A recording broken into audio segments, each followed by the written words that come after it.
fluorescent lights of the hospital hallway flickered, a sickly pulse in the otherwise sterile environment.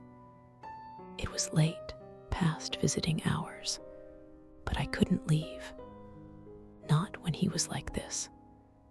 Liam, my Liam, lay tethered to machines that breathed for him, his skin ashen, a stark contrast to the vibrant man I knew. This wasn't the first time I'd felt a presence, a chilling awareness that I wasn't alone in his quiet suffering. It started subtly, a whisper of cold air in a warm room, the faint scent of his cheap cologne lingering when he hadn't been there. Then came the dreams, not comforting visits from a spectral lover, but something far more insidious. The first one was a distortion of our last argument. He was furious, his eyes burning with an unnatural intensity, not with the pain of withdrawal, but with a malevolent glee. He accused me, his voice a guttural rasp, of trapping him, of not letting him go. I woke up gasping, the phantom weight of his phantom accusation crushing my chest. The next night, it was different. I was in our old apartment, the one we'd shared before life's unraveling. He was there, not sick, but whole, yet utterly alien. He stood in the shadows, his outline blurred, his smile a predatory baring of teeth. He gestured towards the window, a silent invitation to step out into the void.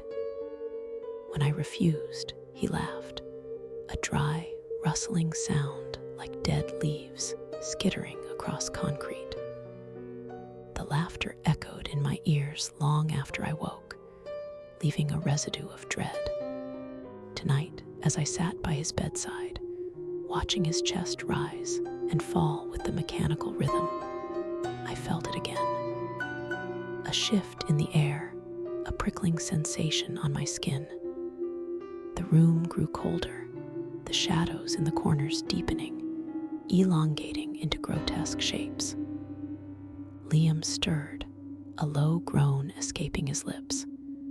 His eyes fluttered open, but they weren't his eyes. They were dark, fathomless pits, devoid of recognition, filled with an ancient hunger.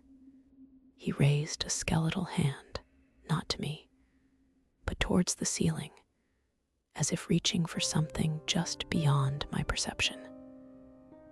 A faint, almost inaudible chant began to emanate from him, a string of guttural syllables that vibrated in my bones. It wasn't Liam speaking.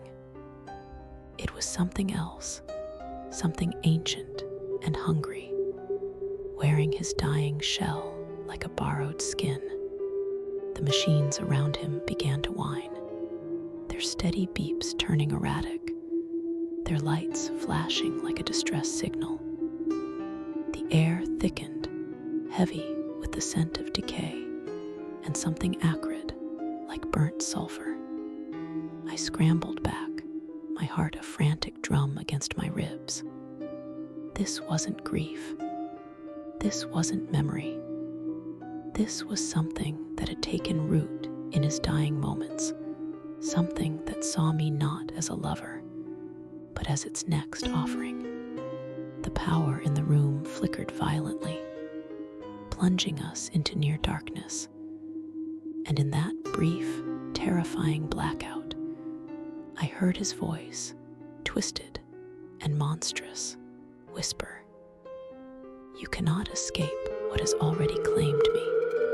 Hello, I'm Aqeela, and you've stumbled into the Aqeela files. Did you think Liam was just sick? Did you think he was dying? You were wrong. He was being taken asterisk. And now, that thing is looking for its next vessel. Will it be you? Will it be me? Don't close your eyes. Don't fall asleep. Because when the shadows lengthen and the whispers begin, it's already too late.